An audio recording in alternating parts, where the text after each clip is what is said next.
Tidak bihamdillah, kalau tidak dimulai dengan ucapan alhamdulillah fahuwa aqta', maka amal itu putus, tidak bisa dibawa menjadi bekal menghadap Allah.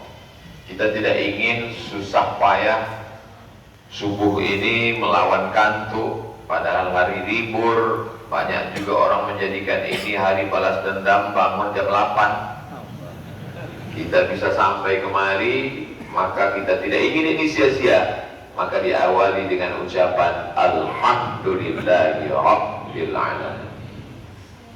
Setiap perbuatan, pertemuan, perkumpulan, kalau tidak disebut sholawat di dalamnya, maka majelis itu disebut antanajifah, majelis bangkai, majelis busuk dan berbau.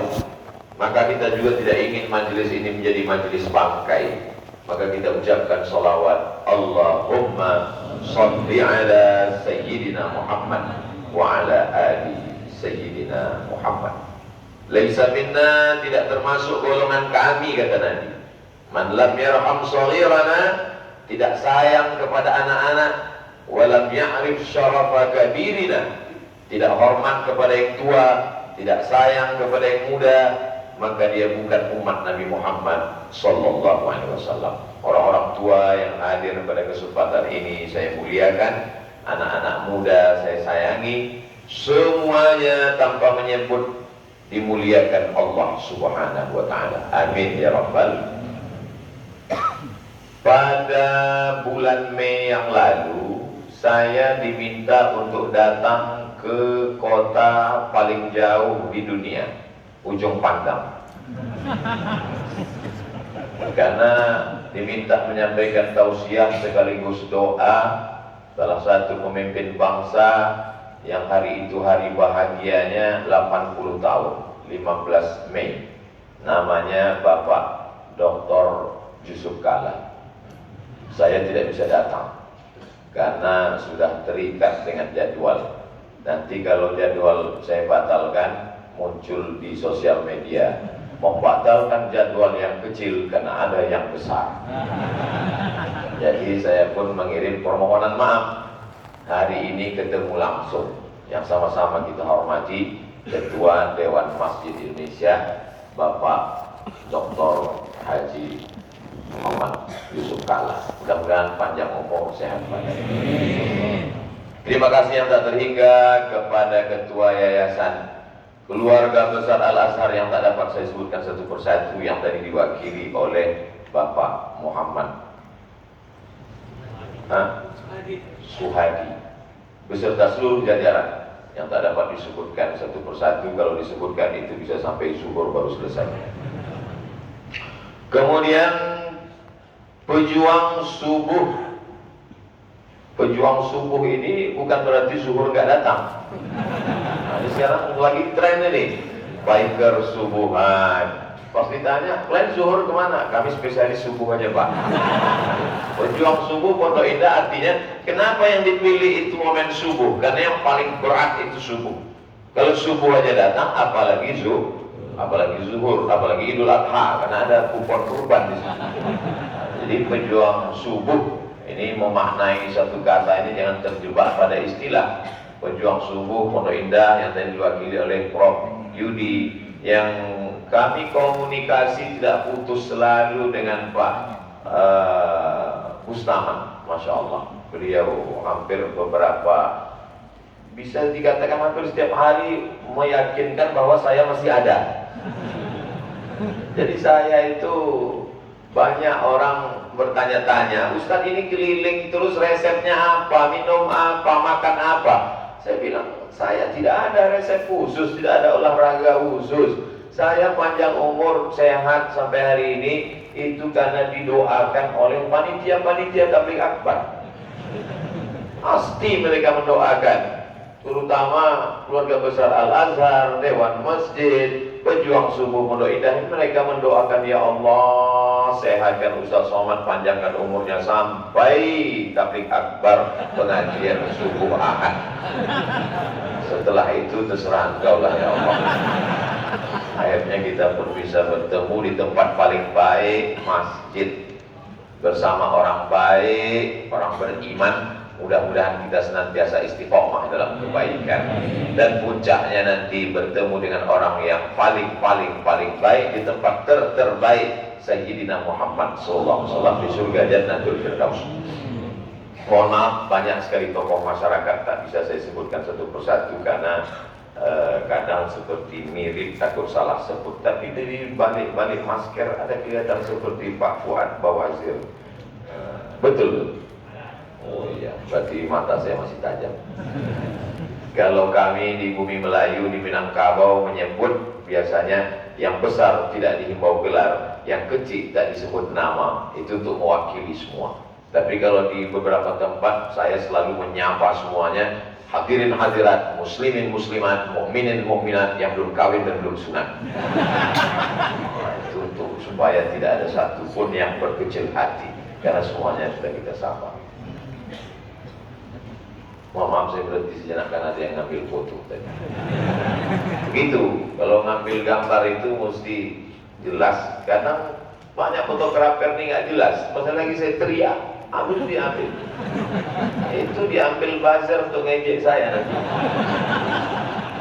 Saudara yang dimuliakan Allah Subhanahu Wa Taala, tema kita subuh ini adalah spirit hijrah. Spirit itu apa? Nanti saya khawatir ibu bapak pulang ke rumah ditanya sama anaknya, tadi Ustaz Somad ya? Iya. Judulnya apa? Spirit. Spirit itu apa, Ma? Ya minuman lah. Spirit itu kalau bahasa Arabnya ruh. Ruh. Ini kita bisa kumpul bersama ini kan karena ruh masih ada di dalam badan. Makanya ketika terjadi kecelakaan, nauzubillah, musibah, itu orang kasih simbol namanya SOS. SOS itu save our soul, spirit. Dia tidak katakan save our body, selamatkan badan kami, karena badan ini tidak ada apa-apanya tanpa ada spirit. Kalau sudah spirit, ruh ini keluar dari jasad, tak ada maknanya lagi. Makanya mau gak datang, hadirilah pengajian yang akan disampaikan oleh almarhum Abdul Somad. Jadi ketika ruh masih bersemayam dalam jasad, ketika kita masih hidup, itu ada yang membuat spirit. Berapa banyak orang yang bawaannya lesu, letoy, loyo, lunglai, gak ada spirit. Itu orang sudah mati duluan sebelum malaikat maut datang. Tapi hari ini subuh barokah ini saya lihat orangnya memang penuh spirit semua. Kenapa? Karena ruhnya sudah masuk ke dalam. Ketika ruh masuk itu kita ucapkan syukur kepada Allah. Alhamdulillahilladzi ahyana ba'da ma amatana wa ilaihi nusyur. Jadi kalau ditanya spirit hijrah itu apa Pak Ustaz? Saya batasi pada 5 poin. Kenapa Ustaz Somad itu kalau ceramah pakai poin-poin? Yang pertama, saya ini kan akademisi. Nama lengkap saya Datuk Sri Ulama Setia Negara Profesor Dr. Abdul Somad LC DSE PhD. Ini mau ngasih tahu bahwa saya ini bukan ustaz kaleng-kaleng. Saya ngajar di kampus. Saya PNS walaupun udah keluar. Dan saya S1 di Al-Azhar Kairo Mesir, S2 di Darul Hadis Institute Maroko, S3 di Omdurman Islamic University Sudan, dan profesor saya visiting profesor di University Sultan Syarif Ali Brunei Darussalam. Jadi artinya saya diakui di luar negeri, walaupun di beberapa tempat nggak bisa masuk, itu nggak usah. Saudara yang dimuliakan Allah Subhanahu Wa Taala. Jadi kalau saya pakai poin-poin, memang ketika di kampus itu selalu melatih adik-adik mahasiswa supaya mudah menyimpulkan sesuatu. Jadi ngomongnya itu terukur 1, 2, 3, 4, 5. Yang kedua, kenapa saya pakai poin? Supaya jamaah yang kurang terbiasa dengan pengajian, yang bertanya-tanya, kira-kira kapan penderitaan ini berakhir? Karena banyak juga orang yang menghadiri pengajian itu dianggapnya pelengkap penderitaan. Nah, jadi dia bisa mengukur. Oh, udah poin keempat, berarti sebentar lagi selesai. Jadi tahu dia. Jadi memang manusia ini perlu kepastian. Mau dibawa kemana hubungan kita ini? Sampai kapan nih? Nah, itu saya buat. Yang ketiga, kenapa saya selalu pakai poin? Untuk supaya teman-teman saya dari Intel mudah buat laporan. Jangan sampai nanti salah laporan karena beda. Dan ceramah saya nggak ada yang eksklusif. Semuanya bisa diukur dari awal sampai akhir, ada rekamannya jelas. Bisa di channel Ustadz Abdul Somad Official. Jangan lupa subscribe, like, share, and comment. Saudara yang dimuliakan Allah. Spirit yang pertama, dari namanya udah spirit. Kenapa tahun Islam itu bukan tahun miladiah, kelahiran? Jadi dulu memang sudah ada usul bagaimana supaya tahun kalender Islam itu namanya kalender miladiah. Dihitung tahun pertamanya itu kelahiran Nabi Muhammad SAW. Tapi kemudian kata sahabat yang lain bermusyawarah. Sahabat di sini maksudnya sahabat Nabi, bukan sahabat luas. Kami kurang setuju kalau tahun pertama itu dimulai dari kelahiran Nabi. Kenapa? Karena ketika Nabi lahir, orang tetap mabuk, orang tetap berzina, orang tetap minum khamar, main judi. Lalu momen apa yang kita ambil? Muncul ide kedua, bagaimana kalau kita ambil momen ketika turunnya wahyu? Iqra bismi rabbikal ladzi khalaq, khalaqal insana min 'alaqin, iqra wa rabbukal akramul ladzi 'allama bil qalam 'allamal insana ma lam ya'lam. Ketika ayat itu turun, itu kita jadikan sebagai tahun 1. Sahabat yang lain juga nggak setuju. Karena ketika Al-Quran turun, orang tidak peduli, banyak mabuk, berzina, minum khamar. Lalu kemudian digali lagi. Cuman waktu itu pendapat yang terbaik itu yang dipakai. Bedanya subuh ini aneh. Pertanyaan terbaik itu yang dapat umroh. Itu dibisikkan Pak JK juga dari ini. Aneh, ini pertanyaan terbaik. Iya Pak. Kemarin siang pengajian dengan guru kita Syekh Muhammad Jabir. Di situ juga ada yang terpilih namanya 2 orang berangkat umroh. Berikut ini kita berikan nama-nama kepada Ustaz Somad, silakan ambil. Saya sudah goncang 3 kali. Teringat saya, ini yang senang nanti 1 orang. Semua ini pasti marah dengan saya. Akhirnya saya berikan ke Syekh Muhammad Jabir. Akhirnya mereka marahnya ke Syekh Muhammad Jabir. Sudah cukup banyak orang marah dengan saya. Tidak usah ditambah lagi dengan kemarahan berikut. Jadi nanti kita serahkan saja kepada Pak JK memilih 1, kemudian Pak Muhammad Suhadi memilih 1, kemudian Prof Yudi memilih 1, untuk meringankan beban saya. Setuju ya? Alhamdulillah lepas. Lalu kemudian yang satu mengatakan, bagaimana kalau kalender Islam itu dimulai saja dari ketika Nabi meninggal? Waktu Nabi meninggal itu dibuat tahun 1. Alhamdulillah. Seandainya dipilih kalender kita Nabi meninggal tahun 1. Setiap tahun marilah kita mengenang tahun kematian, nangis bersama. Tahun lahir nggak pakai, tahun meninggal nggak pakai, tahun turun wahyu tidak. Yang diambil kata Sayyidina Ali adalah tahun hijrah. Apa kata Sayyidina Ustaz? Sayyidina itu artinya apa? Sayyidina artinya pemimpin kita. Sayyidina Umar bin Khattab mengatakan, al-hijratu tufarriqu bainal haqqi wal batil. Hijrahlah yang memisahkan antara yang hak dengan hoax. Sekarang banyak orang nggak bisa membedakan mana hak, mana hoax, mana hoax, mana hak. Saking banyaknya hoax, akhirnya orang hak merasa hoax, yang hoax merasa hak. Al-haq wal batil terpisahkan dengan hijrah. Maka disepakati oleh sahabat Nabi bahwa tahun baru Islam itu diambil dari hijrah. Akhirnya sekarang orang-orang yang sebelumnya minum khamar, mabuk, buat maksiat, membuat sebuah komunitas. Komunitas apa namanya? Komunitas Pemuda Hijrah. Yang tua daftar gak dikasih masuk. Komunitas perempuan hijrah, hijab bersyariah dan lain sebagainya. Tapi ada juga yang nggak setuju. Ini Ustaz, hijrahnya kan udah selesai. Kenapa kita masih pakai hijrah? Yang dimaksud hijrah pindah tempat, kita nggak pindah lagi. Mau pindah kemana?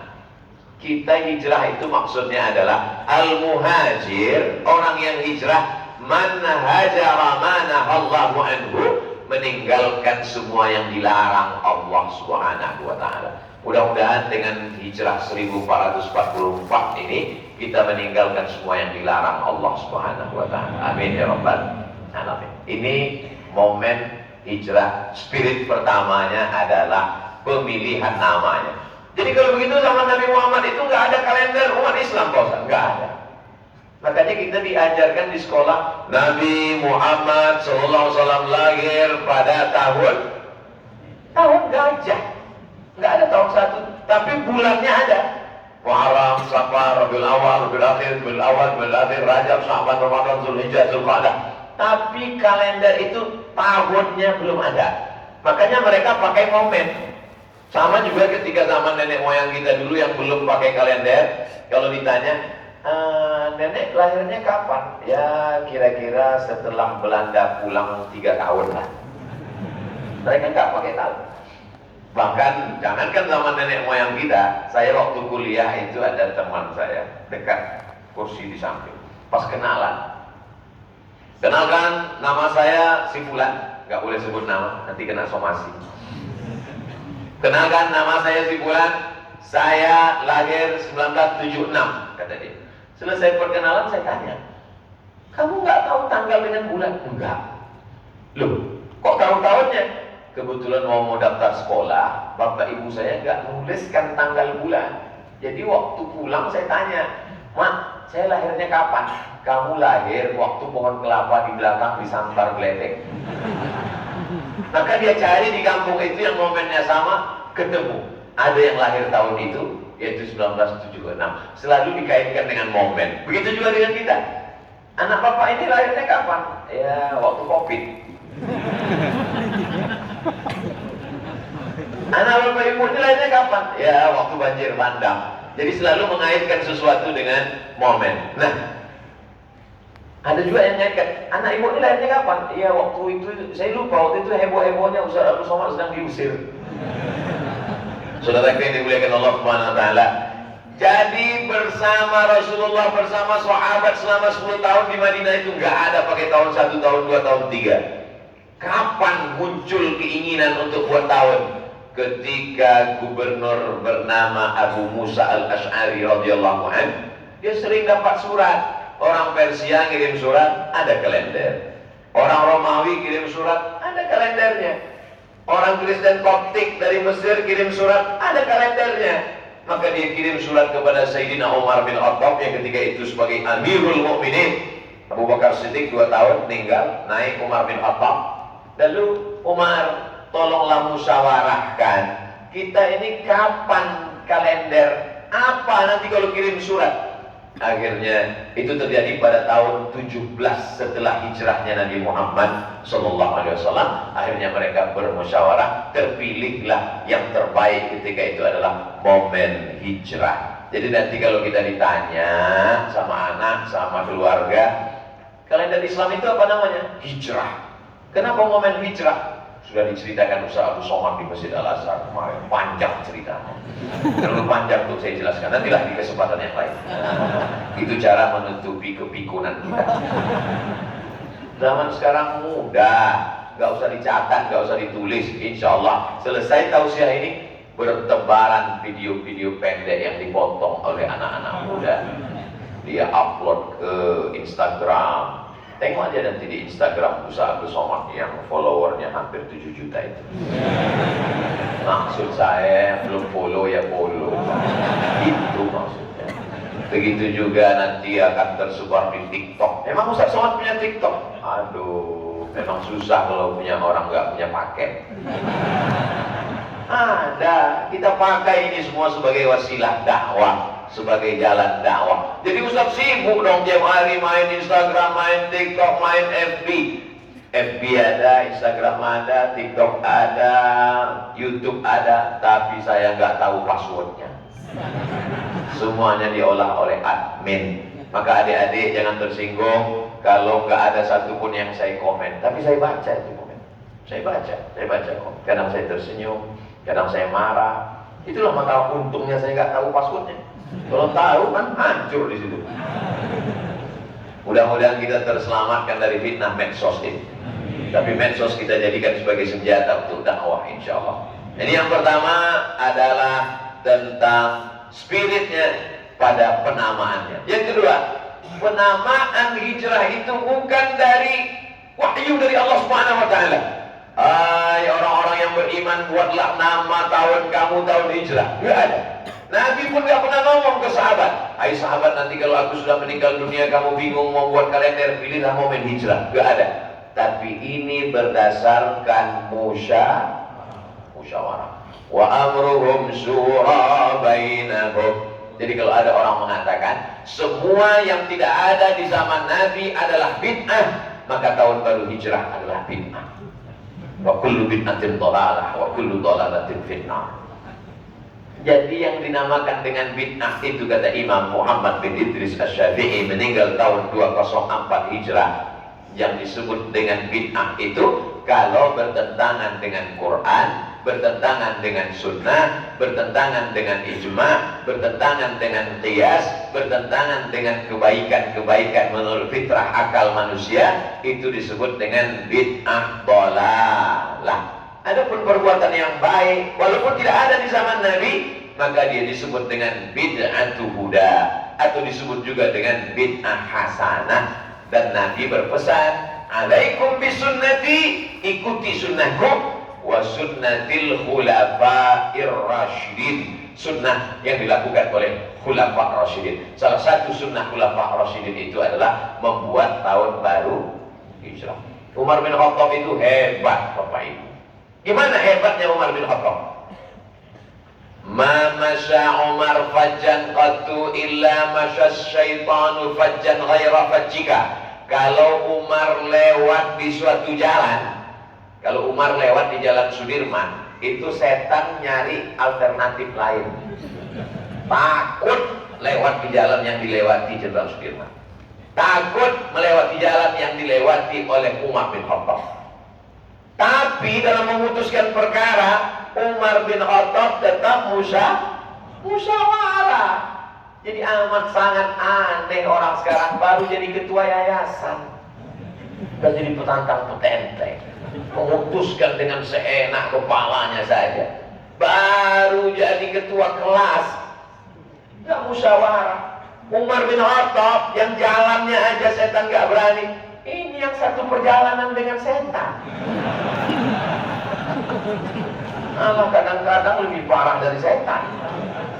Karena orang sekarang kalau ada Ustaz Somad, tolong ruqyah suami saya, dia nggak sholat, itu namanya kan suuzon sama setan. Pas dibacakan ayat ruqyah, nggak ada respon. Kata setan, aku nggak ada goda dia.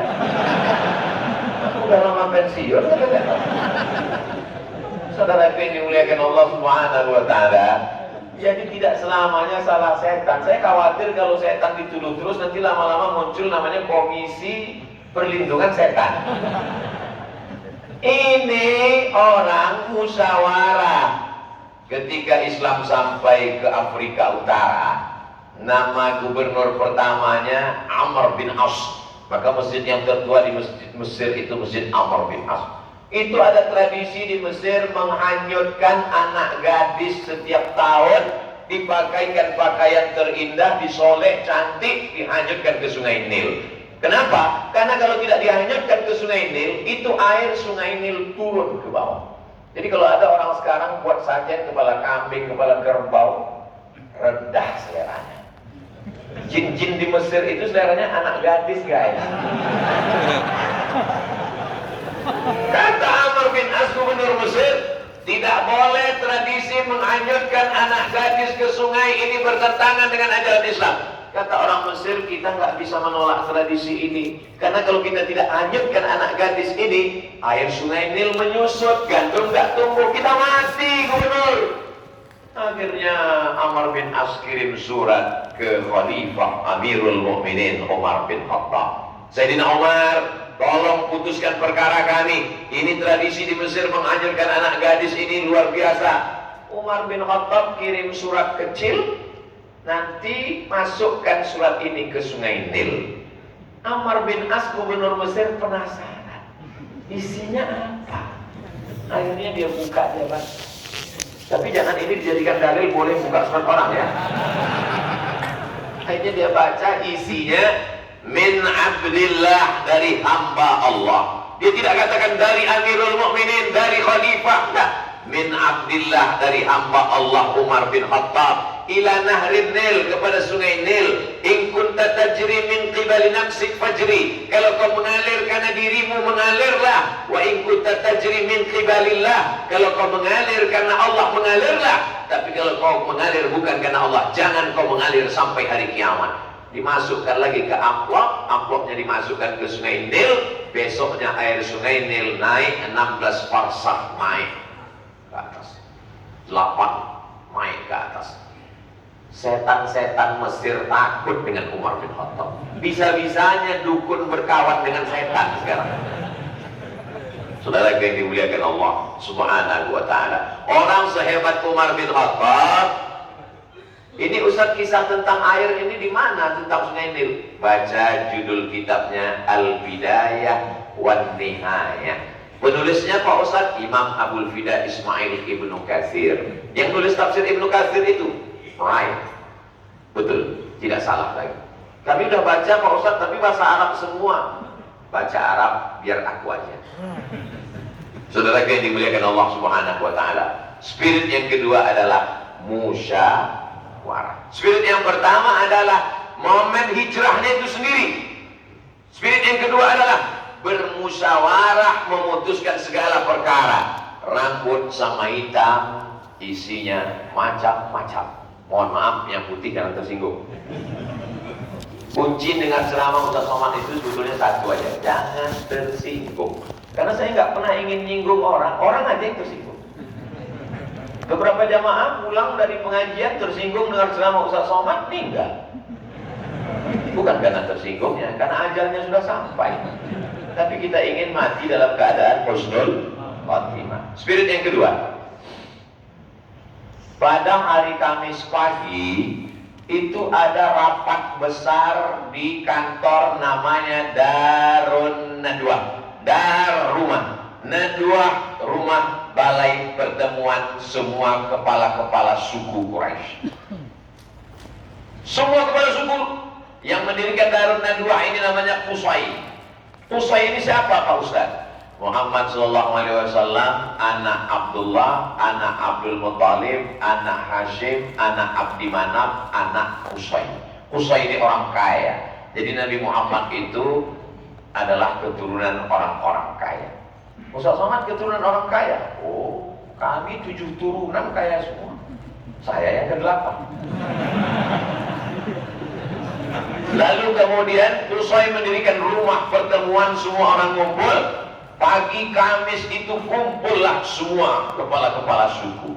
Agenda pembahasannya satu saja, bagaimana menghabisi Muhammad sallallahu alaihi wasallam. Ada yang punya usul? Angkat tangan. Saya punya ide Pak.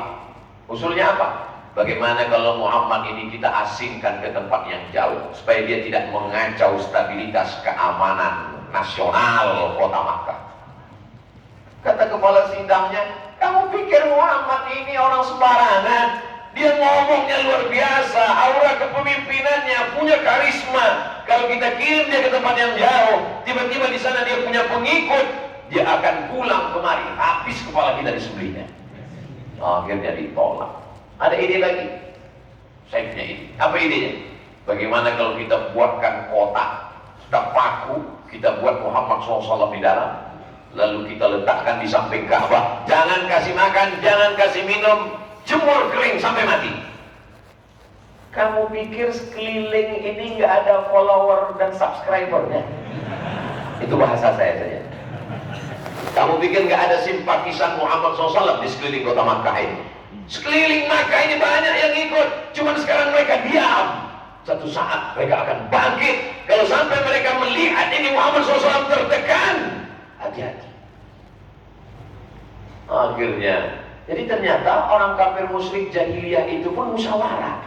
Jadi kalau ada orang sekarang nggak musyawarah, itu lebih jahiliyah dari jahiliyah. Lalu kemudian habis waktu.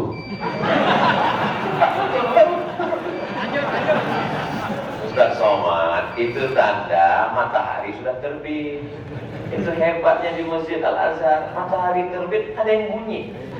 Di tempat lain mau matahari terbit, mau matahari tenggelam. Artinya kalau sudah terbit 12 menit setelah itu sudah boleh sholat sunat isyraq. Sampai mana tadi? Musyawarah. Saya ingat, cuma ngetes aja. Lalu kemudian ada usul lagi. Sampai akhirnya ada satu punya usul. Saya punya usul, ketua. Gimana? Buang-buang modal kalau kita buat kotak kayu ngirim dia jauh. Terus gimana? Nanti malam jam 12 kita utus satu anak muda yang paling tegap gagah perkasa, ambil satu parang golok panjang pedang, pancung kepalanya, selesai. Game is off. Apa yang susah-susah? Kamu yang punya ide usul gila, kamu pikir dia ini orang sembarangan? Kamu tahu dia ini siapa?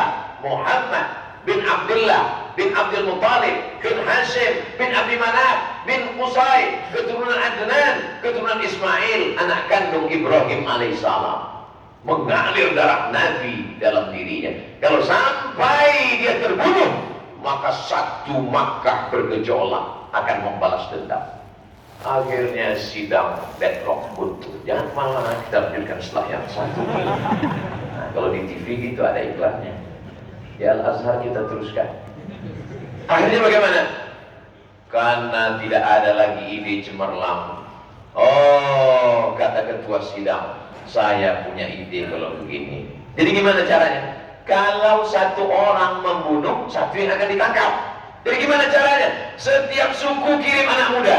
Suku kirim anak muda. Suku ini kirim anak muda. Suku ini kirim anak muda. Suku ini kirim anak muda. Kumpulkan semua anak muda, bawa pedang, tebas kepalanya sekalian. Insya Allah gak akan ada yang ditangkap. Kenapa? Karena perbuatan jahat berjamaah. Makanya kalau mau buat jahat jangan sendirian. Ajak-ajak dong. Berjamaah. Inilah ide kriminal berjamaah. Lalu kemudian disetujui. Ketua sidangnya namanya Umar bin Hisham. Oh, nggak terkenal Pak Ustaz. Umar bin Hisham itu siapa? Nama kerennya Abu Jahal. So, makanya kalau kenalan sama orang perlu nama. Siapa yang ceramah tadi? Ustaz Abdul Somad. Oh enggak. Perasaan kami tadi dengar online nggak Ustaz Abdul Somad, penceramahnya UAS. Itu juga orang. Itu orang. Itu tadi yang duduk di dekat Ustaz Somad waktu kamera jalan itu siapa? Itu Pak JK. Oh enggak, itu Pak Yusuf Kala. Sama. Kadang jamaah juga selalu pakai nama keren. Nama bapak siapa? Nama saya Ibrahim. Pas dicari di Google nggak ketemu, dicari di FB nggak ketemu. Tapi ada fotonya mirip. Tapi nama akunnya Bram. Mohon maaf Pak Ibrahim jatuh sih. Saudara yang dimuliakan Allah Subhanahu Wa Taala, akhirnya sidang ditutup Kamis pagi. Kita laksanakan dalam waktu yang secepat-cepatnya. Nanti malam semua anak muda kumpul, bawa pedang, pancung kepalanya. Maka sidang pun ditutup, selesai. Lalu kemudian hari Kamis siang Nabi datang ke rumah Abu Bakar Siddiq. Assalamualaikum. Waalaikumsalam ya Rasulullah. Abu Bakar, nanti malam kita jihad. Kita hijrah nanti malam. Siap ya Rasulullah. Pertanyaannya, dari mana Nabi Muhammad tahu bahwa ada sidang pagi itu? Jangan-jangan ini pertanyaan terbaik, bisa berangkat umroh. Saya kok jadi lebih fokus ke pertanyaan sekarang ya, daripada jawaban. Ini gara-gara Al-Azhar ya. Siapa ini yang memberitahunya? Inilah orang banyak lupa. Mereka lupa bahwa sidang tertutup pagi itu ada dipasang alat penyangga. Namanya Jibril alaihissalam. Jadi hati-hati kalau berbicara. Dinding tidak bisu. Dia selalu ada. Dan zaman sekarang ada nggak model begitu Pak Ustaz? Ada. Setiap pembicaraan yang ada di sini direkam. Apa nama alat perekamnya? Bukan Jibril alaihissalam, CCTV. Walaupun kadang-kadang nggak bisa juga dipegang CCTV ini, bisa terjadi karena kena petir. Banyak ya. Saya serius jamaahnya, saya bingung juga dengan jamaahnya. Saya selalu diejek oleh beberapa orang yang nggak senang, jangan dengarkan ceramah Abdul Somad, dia pelawak. Saya nggak pernah melucu, orang aja yang ketawa. Dan kadang saya jawabnya santai aja. Aku ceramah lucu-lucu aja orang takut sih. Gimana kalau aku serius?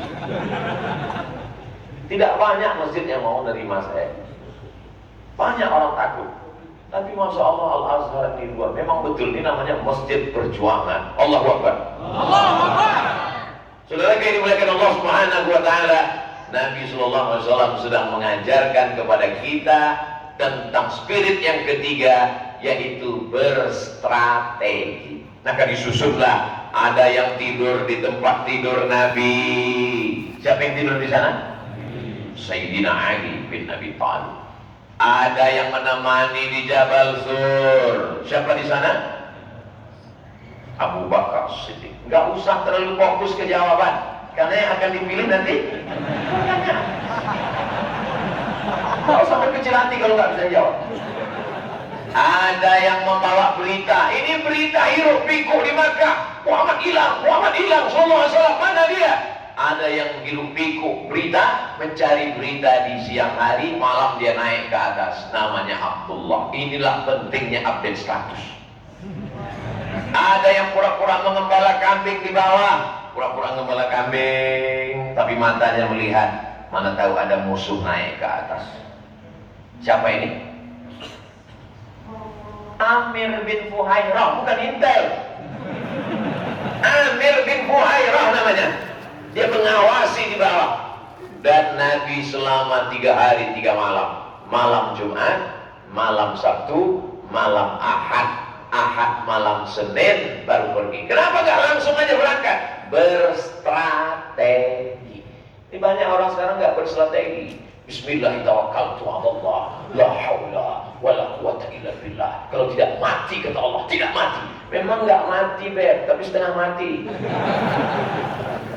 Strategi ini penting. Ini yang diajarkan Nabi dalam spirit hijrah yang luar biasa. Ini hijrah ini kalau digali, sampai subuh, sampai maghrib baru selesai. Jamaahnya tahan, ustadznya nggak kuat. Saudara yang dimuliakan Allah Subhanahu wa Ta'ala, selama di atas itu, selama dalam perjalanan, hikmah-hikmah berstrategi. Keluarlah Nabi malam itu. Biasanya Nabi kalau malam itu dia keluar mau sholat tahajud, sholat subuh, sholat zuhur, sholat maghrib, sholat isya di rumah. Sebelum hijrah di rumah, karena takut nanti lehernya dicekik Abu Jahal, Abu Lahab di Masjidil Haram. Malam jam 2 dia keluar sholat tahajud di Masjidil Haram. Jadi mana tahu ada tetangga di sekitar Masjid Azhar nggak pernah datang kemari. Jangan suuzon, mungkin dia takut dicekik Abu Jahal. Lalu kemudian apa yang terjadi malam itu? Nabi keluar, maka itulah yang disebutkan dalam surat Yasin. وَجَعَلْنَا مِنْ بَيْنِ أَيْدِيهِمْ سَدًّا وَمِنْ خَلْفِهِمْ سَدًّا فَأَغْشَيْنَاهُمْ فَهُمْ لَا يُبْصِرُونَ. Kami jadikan di depannya tembok, di belakangnya tembok, dan tidak ada yang bisa melihatnya. Ayat itu bercerita tentang keluarnya Nabi Muhammad SAW malam Jumat mau hijrah, mau naik ke Jabal. Ini banyak anak-anak muda sekarang ayat itu dibacakan ketika ada razia lalu lintas. Wajah Nabi baiknya ini mudah-mudahan Pak Polisi nggak lihat. Pak Kapolres nyemprit, panggil. Kamu pikir yang hafal Yasin cuma kamu? Saya juga Yasin. Baca Yasin itu nggak salah, tapi keyakinan-keyakinan, pemahaman-pemahaman perlu diluruskan.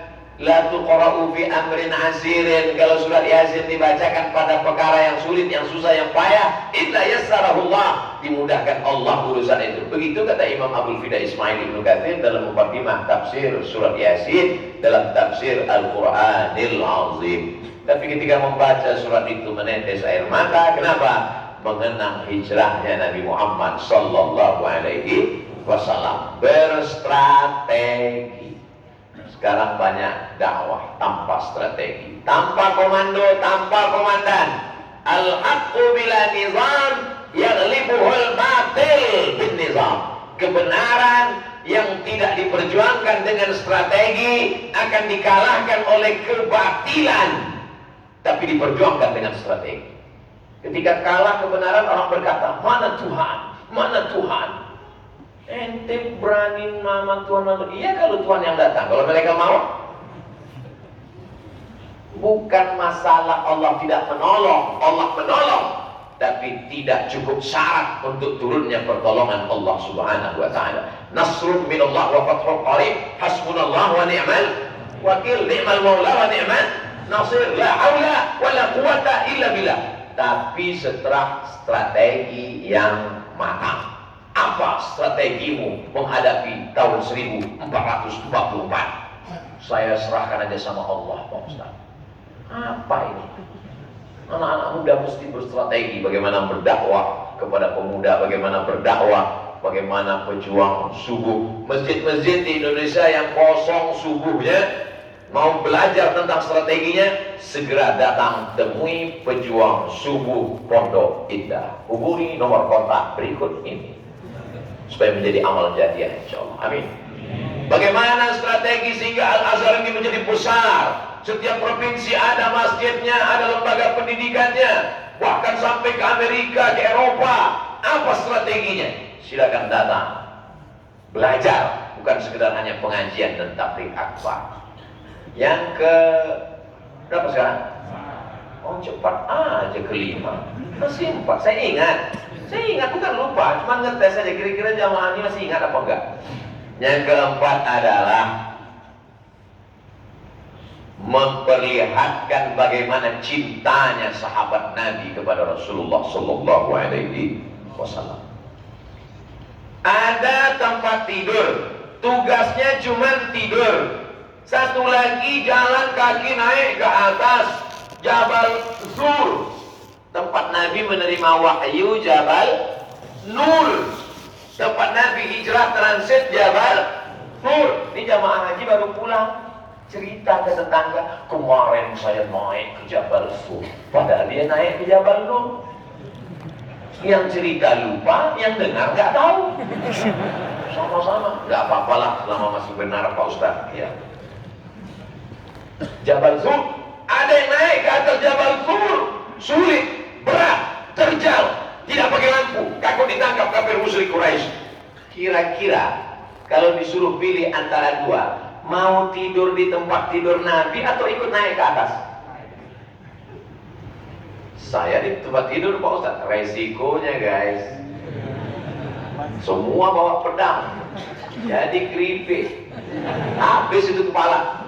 Coba lihat Nabi Sallallahu Alaihi Wasallam yang ditempatkan di tempat tidurnya saudara kandungnya. Nabi kan gak punya saudara kandung Pak Ustaz, dia semata wayang.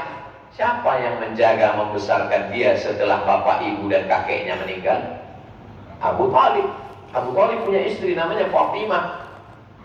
Ketika Fatimah meninggal, digali kuburnya, Nabi masuk ke dalam mendoakan kubur, meminta kepada Allah. Makamnya di pemakaman Baqi. Mudah-mudahan banyak umur sehat badan kita bisa ke Baqi ziarah, berumrah, merumpuk bersama. Cuman masing-masing bayar kecuali 3 orang yang pertanyaannya bagus, luar biasa. Gak usah terlalu fokus ke situ, kita buyar nanti konsentrasi. Lalu kemudian sampai Nabi Sallallahu Alaihi Wasallam itu mengajarkan kepada kita bagaimana sahabat itu cintanya luar biasa. Yang diletakkan di tempat tidur yang resiko terbesar adalah saudara. Dan yang dibawa untuk beban yang ringan, resikonya tidak terlalu besar adalah sahabat. Yang menolong dalam perjalanan ini 2, saudara dan sahabat. Makanya setiap menyebut nama Nabi kita sebutkan wa ala alihi wa ashabi. Ini bukan sembarangan nulis nama nih. Coba lihat, Abu Bakar, Umar, Utsman, Ali. Mana yang Ustaz tunjuk? Itu di atas. Abu Bakar. Ini ciri masjid Ahlus Sunnah wal Jamaah. Biasanya di mimbar Abu Bakar, Umar, Utsman, Ali. Karena ada orang yang setiap hari mencaci maki Abu Bakar dan Umar. Nama doanya laknat sonamai Quraisy. Allahumma al'an Umar, Allahumma al'an sonamai Quraisy. Kita Ahlus Sunnah wal Jamaah, cinta kepada keluarga Nabi dan cinta kepada sahabat Nabi. Itu keyakinan Imam Syafi'i. Lau kana hubbu alil baiti rafdan fa ana rafidhi. Seandainya mencintai keluarga Nabi itu dianggap sebagai Syiah, maka akulah Syiah.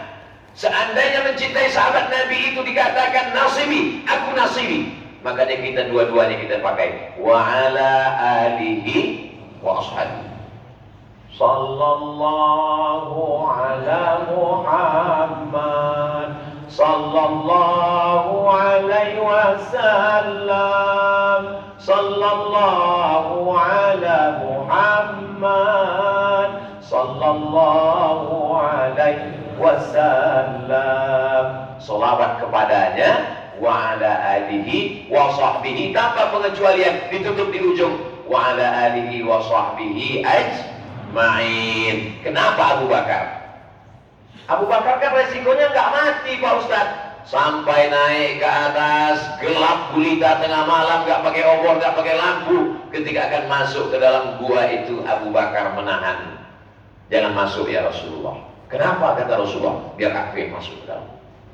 Abu Bakar masuk ke dalam, membersihkan. Andai ada singa yang tertidur, andai ada ular berbisa, biarlah aku yang mati ya Rasulullah. Kalau sampai engkau yang mati, semesta alam berduka karena wahyu tidak sampai. Kalau aku yang mati, hanya anak istriku saja yang menangis. Andai malam itu Nabi bersama Abdul Somad,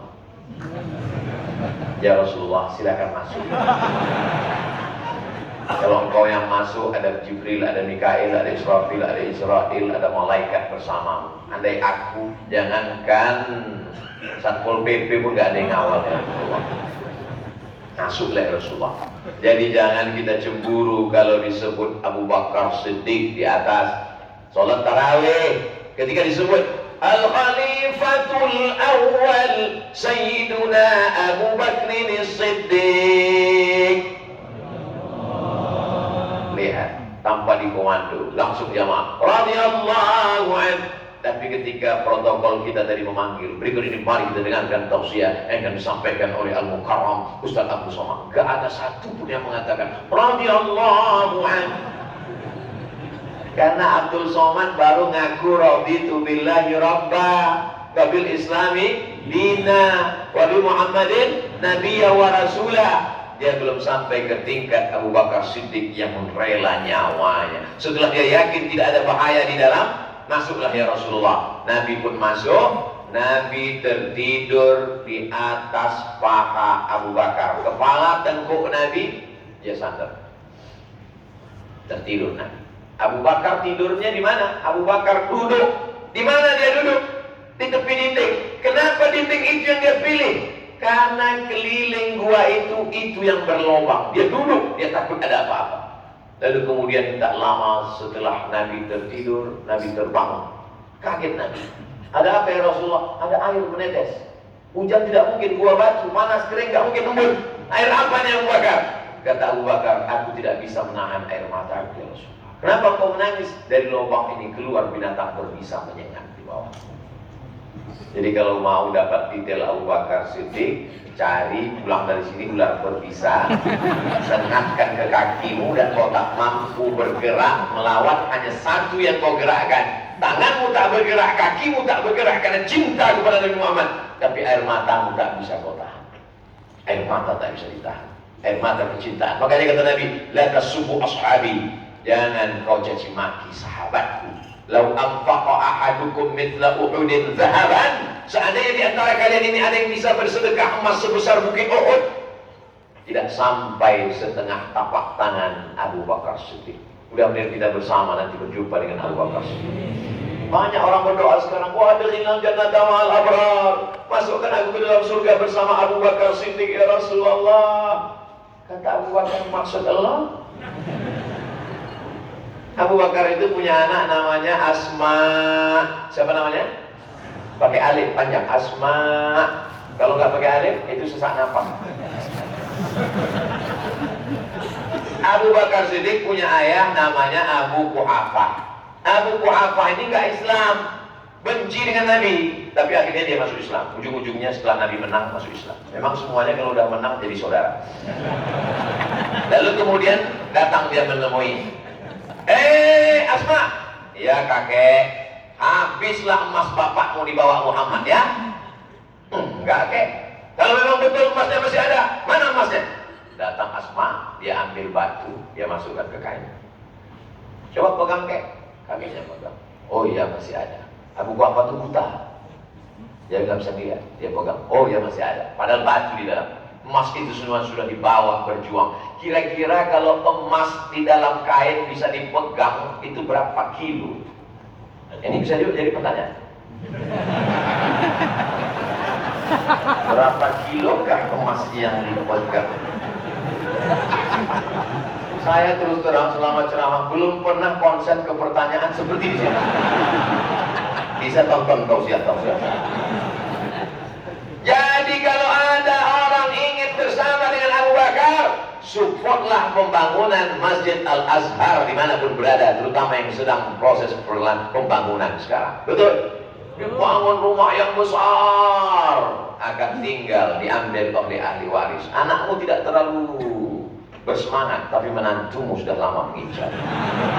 Mobil yang mewah, megah, cantik, indah.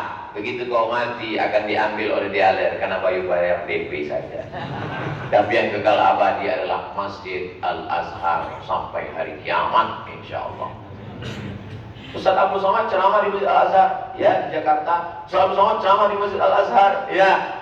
Wahala mengalir kepada orang yang mewakafkan tanah, membangun 1, 2, 3 semen, batu bata, kerikil. Saya berharap momen spirit hijrah ini nanti jamaah berdatangan kepada Pak M. Swadi. Assalamualaikum Pak Swadi, ya mana Masjid Azhar yang perlu kami bantu, berapa sak semen, berapa tanah wakaf, berapa? Bapak mau bantu? Sekedar mau wawancara. Podcast saja. Lagi musim podcast. Nah, sekarang yang terakhir yang ke-5, spirit hijrah. Begitu Nabi sampai, Tala'al badru alaina min zaniyatil wada' wajaba syukru alaina mada'a lillahi da'. Sampai di kota Al-Madinah Al-Munawwarah, setelah transit di Kuba 4 hari 4 malam, malam Selasa, malam Rabu, malam Kamis, malam Jumat, Nabi sampai Jumat siang, karena sholat Jumatnya di antara Kuba yang sekarang berdiri satu masjid namanya Masjid Al-Jumu'ah. Lalu kemudian setelah sampai di Madinah, didirikanlah masjid. Spirit yang terakhir yang kelima adalah membangun masjid. Inna awwala baitin wudi'a lin-nasi lalladzi bi Bakkah mubarakan. Bangunan yang pertama di atas muka bumi adalah bangunan Ka'bah. Masjidil Haram. Subhanalladzi asra bi'abdihi lailan minal masjidil haram ilal masjidil Aqsa. Bangunan yang kedua adalah Masjidil Aqsa. Dan ketika Nabi sampai ke Kuba, dibangunlah Masjid Kuba. Siapa yang sholat di Masjid Kuba dapat pahala seperti umrah. Banyak jamaah sampai di Kuba selesai dengan ceramah Ustaz Somad. Jadi Ustaz sholat di Kuba itu seperti umrah. Iya, saya kemarin nggak sholat. Kenapa? Karena habis foto waktu. Dan sampai ke Madinah membangun masjid. Dan sahabat Nabi setiap sampai ke satu daerah, dia membangun masjid. Spirit membangun masjid. Tapi ingat, Nabi tidak hanya membangun masjid, membangun orang yang mengisi masjid. Orang seperti Pak Gatot Nurmantio. Betul.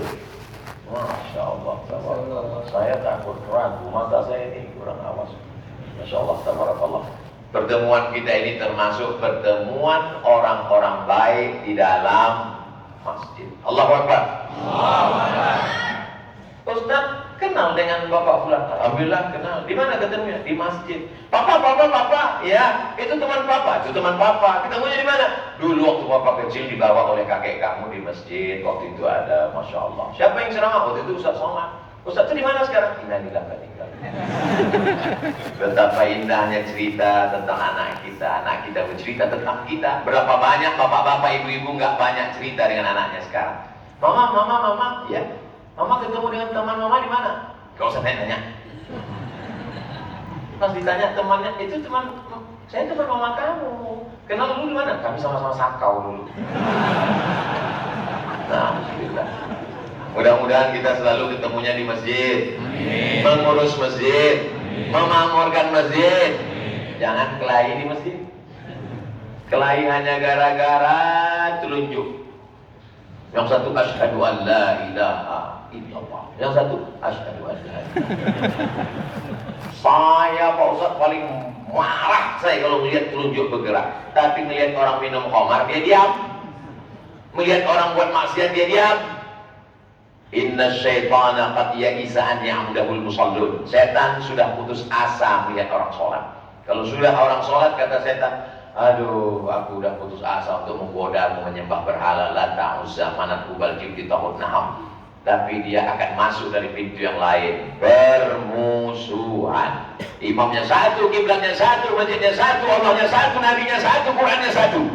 Tapi hatinya bercabang-cabang. Masuk ke masjid seperti Tom and Jerry.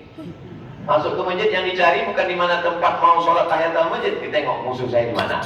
Oh dia di sana. Kalau gitu saya di sini. Oh dia di sini. Kalau gitu saya di sana. Sampai akhirnya terlambat masbuk, lupa ngelihat Allahu Akbar.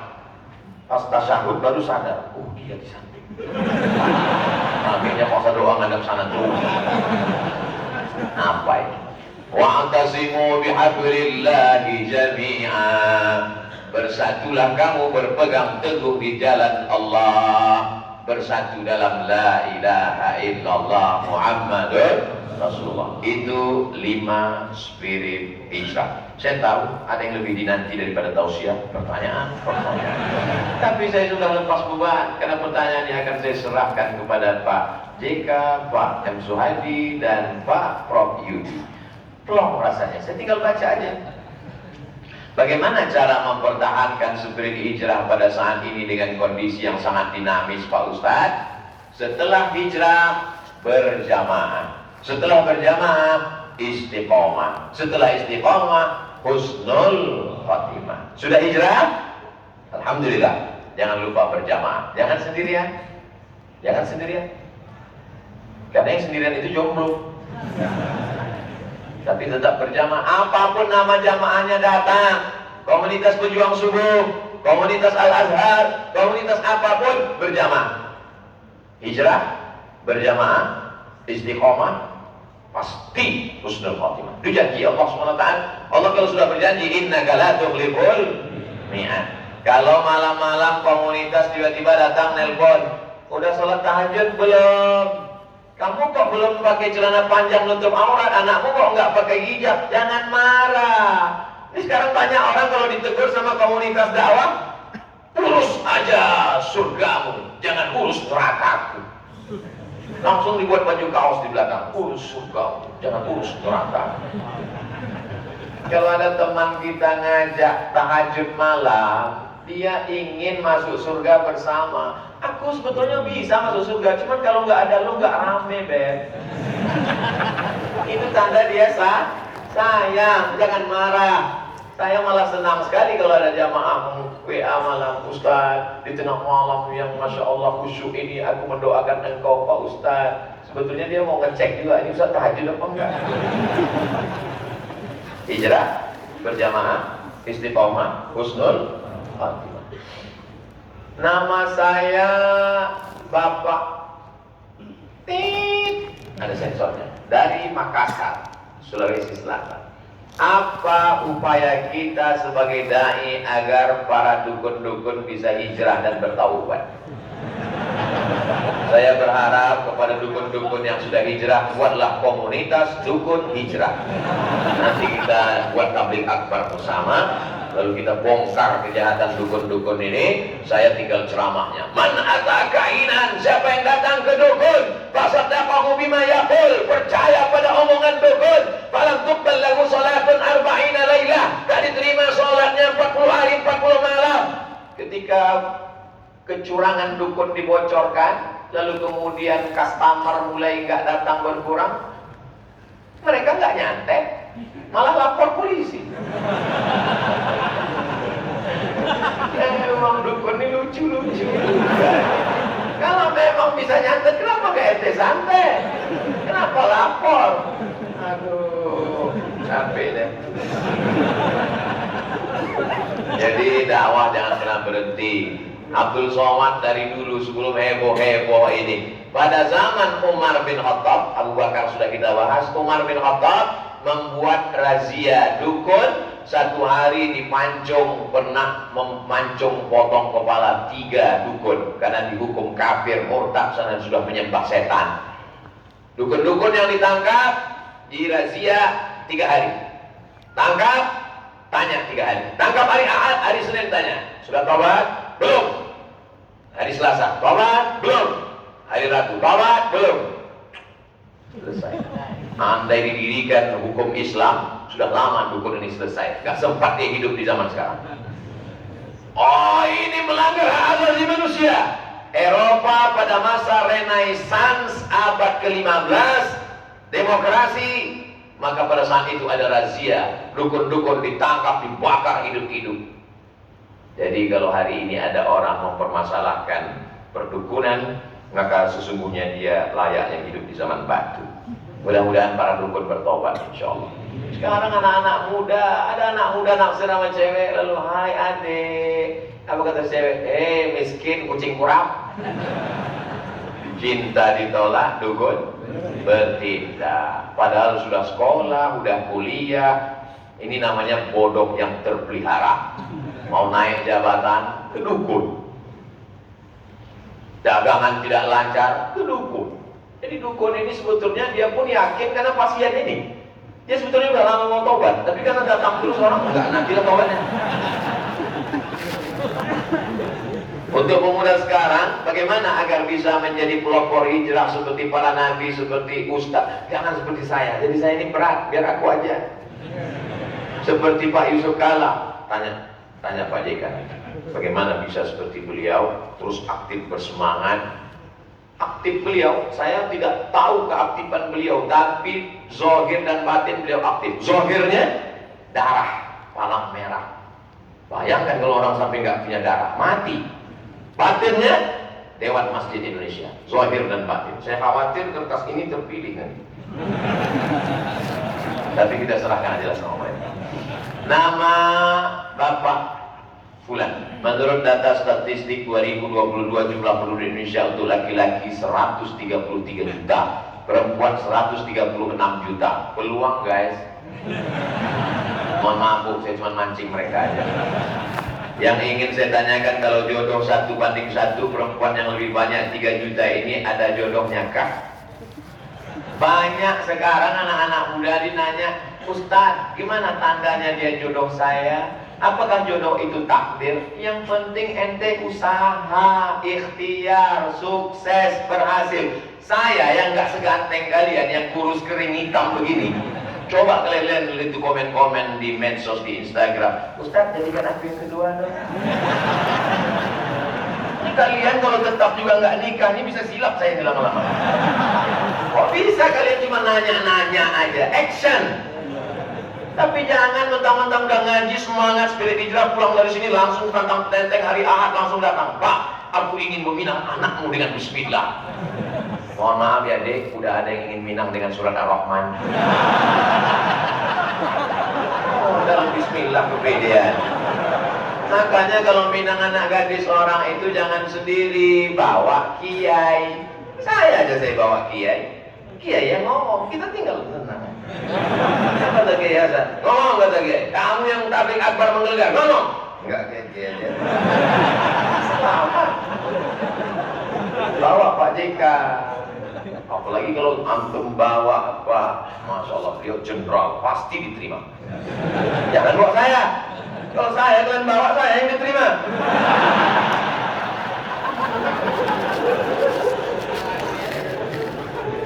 Jodoh itu rezeki.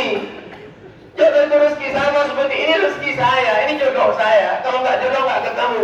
Tapi kalau saya nggak berusaha membuka tutupnya, tidak berusaha memegangnya dan mendekatkannya ke mulut, mau dia minum? Enggak. Alah, itu kan trik Ustaz mau minum, enggak. Spiritku dalam hijrah kembali menikah, bukan menikah kembali. Nah, dia langsung dicoret kata kembali. Setelah suami wafat dengan niat mencari ridha Allah, menjalankan sunnah Rasul. Ini bertanya apa curhat? Bersama seorang imam eksekutif muda yang beriman dan bertakwa. Karena almarhum suami juga insya Allah seorang yang menurut saya seorang eksekutif muda beriman. Mana pertanyaannya nih? Yang ingin saya tanyakan, kelak bersama dengan siapa saya nanti di surga? Pertanyaan ini dijawab 1000 tahun yang lalu oleh Imam Abu Hamid Al-Ghazali, meninggal tahun 505. Nama kitabnya Ihya Ulumuddin. Dalam pembahasan tentang akhlak, kalau ada seorang istri menikah dengan seorang laki-laki, suaminya meninggal, setelah itu dia menikah lagi, nanti di akhirat dengan siapa? Dengan laki-laki yang paling baik akhlaknya. Lalu kalau dia nikah dengan laki-laki paling baik akhlaknya nanti di surga, yang satu lagi itu ingin juga dengan dia, maka kalau manusia bisa buat cloning, apalagi innama amruhu idza arada syai'an ayaqula lahu kun. Ada surga yang begitu indah, jannatin, taman-taman, tajri min tahtihal anhar. Ada taman yang indah, mengalir sungai-sungai. Tapi bagi seorang laki-laki yang sudah amat sangat jatuh cinta kepada perempuan, bagi dia sungai tidak indah, taman tidak indah. Yang paling indah hanya ainun, kata Habibie. Menetes air mata menonton film itu. Kenapa? Tiketnya mahal.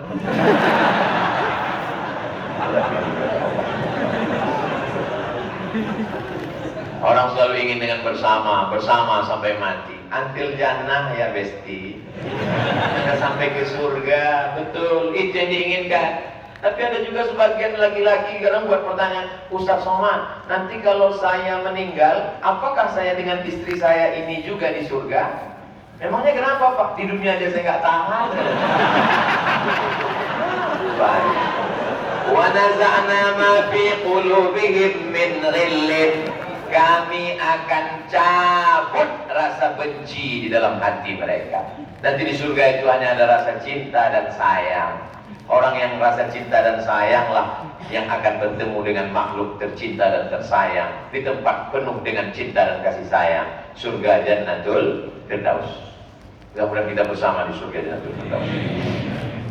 Apakah sah sholat kita ketika sujud wadah kita terhalang mukena? Ada seorang laki-laki sholat di atas gurun pasir yang panas. Ketika mau sujud, dia ambil ujung jubahnya, dia letakkan di ujung, dia pun sujud di atas. Allahu Akbar. Sekarang saya balik bertanya, apakah sah sholat orang yang di atas gurun pasir tadi? Sah, menggunakan kain yang melekat di tubuhnya dengan syarat tidak terbuka aurat. Memang gara-gara tarik kain, lutut terbuka. Karena syarat sah sholat adalah menutup aurat. Jadi kalau ada orang ujung mau kena, dia kena. Bagaimana kalau orang sholat lalu begini, menempel? Sholatnya sah tapi kurang afdal. Yang afdal itu adalah 7 anggota tubuh menempel. Ujung kaki, ujung tangan, ujung lutut. Ujung kaki, ujung tangan, ujung lutut, ujung kening. 7 menempel. Oh nggak sah Pak Ustaz kalau tertutup. Jadi kalau tertutup kening nggak sah, berarti nggak sah lah orang yang sholat pakai kaos kaki, orang sholat pakai kaos tangan. Jadi cerita sah dan tak sah. Tapi kalau mau afdal maka mengena kening ke lantai. 7 rukun sholat. Jangan mentang-mentang pemimpin orang hebat pas sujud Allahu Akbar ditempelkan kening ke dinding. Sehebat apapun engkau kalau sudah masuk masjid dari kata sajadah sujud. Saya kalau mau sholat saya geser ke atas. Allahu Akbar. Tapi enggak pula saya geser-geserkan biar hitam. Yang sudah hitam jangan resah. Jangan. Yang sudah hitam biarkan aja. Jangan sampai ribet lalu kemudian pergi ini untuk glowing gimana. Biarkan aja. Tapi jangan dipaksa untuk menjadi seperti itu. Tentang diri saya yang sudah hijrah, saya ada foto nggak pakai jilbab di sosmed. Sudah saya suruh hapus, tapi teman saya ada yang nggak peduli. La yukallifullahu nafsan illa wus'aha. Artis-artis hijrah, dia sudah minta ampun pada Allah, sudah ngomong konferensi pers, tolong kepada saudaraku foto-foto saya yang lama yang kalian tempel di kamar kalian turunkan. Aku sudah nggak bertanggung jawab lagi, minta ampun kepada Allah. Maka Allah mengampunkan. Illa man taba, orang yang bertaubat, wa amana, beriman, wa amila amalan salihah. Syaratnya 3, taubat, iman, amal soleh. Yubaddilullahu sayyi'atihim hasanat. Allah mengganti semua dosa mereka dulu dengan kebaikan. Dosa-dosa kita yang dulu, kita bertobat hari ini, kita beramal soleh, beriman dengan baik, mudah-mudahan diganti Allah dengan amal-amal kebaikan. Mengapa umat Islam pada saat ulama dikriminalisasi tidak bersatu untuk membela? Mereka membela, cuman takut. Belanya dalam hati. Pas ketemu baru dia ketemu bisik, saya bela Ustaz. Membela itu tunjukkan dengan jelas. Walaupun kau seorang perempuan, kau bela anakmu, kau bela ulamamu, kau bela saudaramu, kau berteriak as-sakitu anil haq syaitan akhras. Diam melihat kebenaran diinjak-injak, berarti kau setan bisu. Kau biarkan orang menyebarkan kebohongan, satu bohong ditutup dengan 100 kedustaan, dan kau diam. Pada akhirnya orang ragu. Kalau orang betul tidak bersuara tentang batil, nanti yang lama-lama orang batil merasa betul, orang betul merasa batil. Anak-anak kita tidak lagi bisa membedakan mana batil, mana batil. Karena orang betul tidak memberantas yang batil, orang batil merasa betul. Nanti kita buatkan satu kajian, judulnya batil, betul, batil. Kenapa Ustaz Somad terus berceramah? Supaya jangan sampai ada keheningan, kekosongan diisi oleh kebatilan, sehingga orang akan berkata inilah yang benar, padahal dia batil. Bagaimana kita mengkorelasikan hadis Nabi al-mar'u ala dini khalili? Seorang itu diingat, dilihat bagaimana temannya. Kalau berteman dengan tukang minyak wangi dapat harumnya, berteman dengan tukang besi dapat bau asap waktu memukul besi. Tapi ini bukan kata saya, ini selalu perumpamaan. Saya khawatir juga nanti semua tukang besi ngumpul mensomasi, bahaya juga ini. Masalu jalisis salih, perumpamaan orang yang berteman dengan orang baik dan orang buruk seperti bertemannya dengan tukang minyak wangi dengan orang tukang besi. Bagaimana pula dengan hadis balighu anni walau ayat, sampaikanlah satu hadis dariku walaupun satu ayat. Dengan hadis kedua yang kita untuk berdakwah, di mana dakwah ini perlu dengan pendekatan berteman. Maksudnya gini, Ustaz Somad, boleh nggak saya berteman dengan orang peminum khamar? Kamu ini kan mau mancing, yakinkan dulu tali pancingnya kuat dan gagangnya kuat. Kalau yakin, mancinglah. Dikhawatirkan kalau kamu lemah, nanti kamu nggak bawa ikan, kamu dilarikan ikan. Nah, jadi kalau hijrahnya sudah kuat, bertemanlah dengan teman-temanmu yang lama, maka kamu mempengaruhi. Banyak sekarang orang, saya berteman dengan dia, saya mau mempengaruhi. Kalau kamu mempengaruhi, kenapa kamu sekarang mabuk sekarang? Ini untuk pendekatan aja. Mabuk-mabuk dikit dimaafkan Allah. Oh, nggak bisa. Man askara ma askara qali kathiruhu fa qaliluhu haram. Kalau banyaknya haram, maka sedikitnya pun juga haram. Sebelum saya bacakan doa, sebelum saya tutup, ini kita serahkan ke panitia, nanti mereka menyeleksi supaya selamat sedunia akhirat. Saudara yang dimuliakan Allah Subhanahu wa taala. Allahumma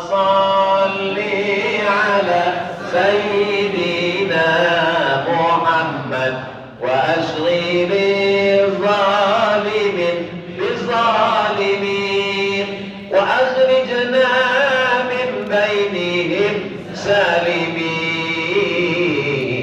وعلى آله وصحبه أجمعين صلى الله ربنا على النور المبين أحمد المصطفى سيد المرسلين وعلى آله وصحبه أجمعين وعلى آله وصحبه أجمعين. Kenapa Ustaz Somad berselawat? Karena saya tahu banyak orang yang jantungnya hari ini kurang begitu tenang. Kenapa? Karena entah mana kertas tadi yang dipilih. Supaya dewan jurinya tenang, pesertanya juga tenang. Maulaya salli wa sallim daiman abada ala habibika khairil khalqi kullihim Muhammadun sayyidul kaunaini was-saqalain wal fariqaini min arbin wa min ajami. Enaknya kalau kita baca selawat burdah rame-rame, yang nggak hafal nggak ketahuan.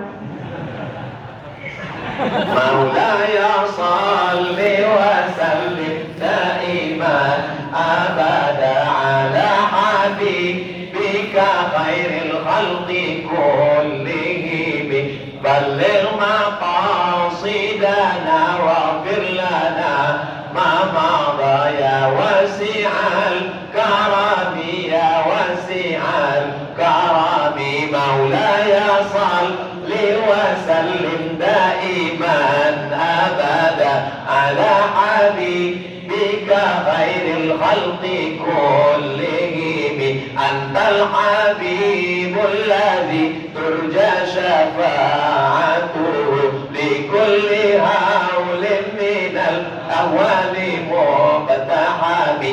Kenapa Ustaz baca selawat burdah ini? Saya beberapa bulan yang lalu ceramah di Bogor. Terus ada jamaah yang ngajak, Ustaz, sekali-sekali nanti kita baca burdah dong. Kami tiap bulan baca burdah. Di mana? Di rumah Pak. Hah? Pak Gatot, di rumahnya ada baca selawat burdah. Burdah ini ditulis oleh seorang ulama dari Mesir, namanya Imam Al-Busiri, 200 km dari Kairo. Nama kotanya Alexandria, didirikan oleh Alexander the Great. Lalu kemudian, Ustaz ngomong nih sampai kapan? Sampai panitia selesai, biarkan mereka musyawarah dulu, ya supaya jangan terlalu tenang. Nah, panitia kasih tahu, jangan udah selesai diam aja. Saya udah 1,5 jam juga ini berdiri. Kita teruskan. Nah, lalu kemudian Al-Busiri ini orangnya sakit, lumpuh, duduk aja di rumah, nggak bisa kemana-mana, tapi dia masih bisa menulis. Akhirnya dia menulis, Masya Allah, begitu dia menulis langsung 3 lembar datang tulisan. Langsung saya baca atau kita teruskan kisah nih? Kita teruskan, oke, kita teruskan. Lalu kemudian dia tulis sholawat memuji-muji Nabi. Setelah dia tulis, tertidur dia. Saat dia tertidur, datang Nabi Muhammad SAW memasangkan burdah. Burdah adalah kain selempang, dipasangkan, dan begitu dia terbangun, dia sembuh dari lumpuhnya. Maka disebutlah sholawat itu dengan sholawat burdah. Kalau dibaca mendatangkan barokah, bi barakati Sayyidina Muhammad SAW. Ada seorang artis di Mesir. Dia ini pemerannya peran panas terus. Kenapa? Karena filmnya di gurun pasir. Sampai suatu hari dia ditawarkan film tentang seorang sufi perempuan bernama Rabi'atul Adawiyah.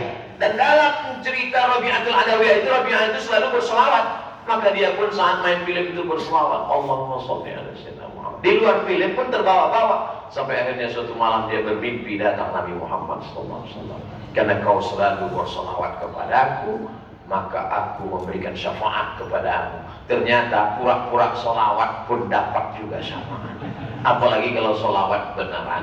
Masya Allah, tabarakallah. Saya ingatkan jamaah ini untuk terus berselawat. Supaya apa? Supaya yang dapat dia tidak terlalu senang karena dia berselawat. Dan yang nggak dapat pun jangan marah karena bukan saya yang pilih, dan tetap berselawat. Baik, 3 orang yang mendapatkan umroh. Yang pertama adalah pertanyaan Hello Kitty. Pertanyaan dari Ibu Desi Kurniasih, tolong bawa KTP sesuai dengan nama. Yang kedua adalah ini mereknya nggak boleh disebut, nanti jadi iklan gratis. Ini kertasnya ada Jepen-jepennya di atas. Yang ketiga adalah ini Masya Allah Bapak Dimas GS. Mudah-mudahan semua yang hadir ini bisa berangkat umroh. Amin. Ya. Ada juga nama? Ini nggak ada nama. Nah, nanti segera hubungi panitia dengan membawa KTP dan sertifikat vaksin. Karena umroh berangkat umroh ini penting. Mudah-mudahan yang hadir ini diampunkan segala silap salah dosanya, disehatkan dari segala penyakit. Yang belum ketemu jodoh dapat jodoh yang baik-baik. Yang belum punya anak soleh dan solihah. Disampaikan segala cita-cita dunia akhirat. Ala hazihin niyah, untuk niat-niat baik ini Al-Fatihah. A'udzubillahi minasyaitonirrajim. Bismillahirrahmanirrahim. Alhamdulillahirabbil alamin arrahmanir rahim maliki yaumiddin. Iyyaka na'budu wa iyyaka nasta'in. Ihdinas siratal mustaqim. Siratal ladzina an'amta 'alaihim ghairil maghdubi 'alaihim waladdallin. Amin. Allahumma inna natawassalu ilaika bihaqqi nabiyyika Muhammad sallallahu alaihi wasallam. Kami mohon minta kepada Engkau ya Allah, barakah Nabi Muhammad, barakah surat Al-Fatihah. Yassir lana umurana, mudahkan urusan kami ya Allah. Baligh maqasidana, sampaikan maksud niat kami ya Allah. Waghfir lana ma madha, ampunkan segala silap salah dosa kami ya Allah. Allahumma ja'al hadzal balada baladan amina. Jadikan negara kesatuan Republik Indonesia negeri yang aman dan damai. La tusallit alaina bi dzunubina man la yakhafuka wa la yarhamuna. Jangan kau hukum kami atas dosa kami dengan mengangkat orang yang tak takut padamu dan tak sayang pada kami ya Allah. Allahumma ja'alna minal mutahabbina bi jalalik. Jadikan kami orang-orang yang berkasih sayang karena Engkau. A'udhillana tahta zilli arsyika yawma la zilla illa zilluk. Berikan kami naungan di bawah sigasana arasmu ketika panas terik padang mahsyar, tak ada yang tempat bernaung kecuali Engkau ya Allah. Ya muqallibal qulub, Engkau yang membolak-balikkan hati. Sabit qulubana ala dinik, kokohkan hati kami dalam agamamu. Wa ala ta'atik, dalam ketaatan kepadamu. Allah mahfazna min kulli su' wa syarr, jaga kami dari segala perbuatan maksiat. Rabbana taqabbal minna salatana wa siyamana wa qiyamana wa ruku'ana wa sujudana wa takhashu'ana wa ta'abudana. Terimalah segala salat, ibadah, baca Quran, infak, wakaf, sedekah kami ya Allah. Allah maftah lana abwabal khairi wa abwabal ni'mah wa abwabal rizqi wa abwabal barakah. Bukakan untuk kami pintu-pintu rezeki, pintu-pintu barakah, pintu kebaikan agar kami dapat berzakat, berwakaf, berinfak, membangun masjid, membangun pesantren, tahfiz Quran demi kebaikan umat dan bangsa kami ya Allah. Rabbana fir lana dzunubana wa liwalidayna wa limasyayikhina wa liman ahsana ilaina wa li azwajina wa li dzurriyyatina wa liman hadarana. Semua yang hadir di majelis ini ampunkan silap salahnya ya Allah. Saudara-saudara kami yang mengikuti dari jauh melalui aplikasi Zoom, ampunkan juga silap salahnya ya Allah. Wa adkhilnal jannata ma'al abrar. Masukkan kami ke dalam surga bersama Sayyidina Muhammad sallallahu alaihi wasallam, bersama keluarga Nabi Muhammad sallallahu alaihi wasallam, bersama para sahabat Nabi Muhammad sallallahu alaihi wasallam, bersama guru-guru kami dan orang yang pernah berbuat baik, bersama keluarga kami yang belum mendapat hidayah. Allahumma hdi qaumana fa innahum la ya'lamun. Berikan mereka hidayah ya Allah. Rabbana atina fid dunya hasanah wa fil akhirati hasanah wa qina adzabannar. Wa sallallahu ala sayyidina Muhammad wa ala alihi wa sahbihi wasallam. Walhamdulillahi rabbil alamin. Taqabbalallahu minkum minna wa minkum taqabbal ya karim. Terima kasih segala perhatian. Mohon maaf segala kesilapan dan kehilapan. Aqulu qawli hadza astaghfirullah li wa lakum. Tetap jaga ketenangan, saling mendoakan, istiqomah dalam iman dan Islam. Wassalamualaikum warahmatullahi wabarakatuh.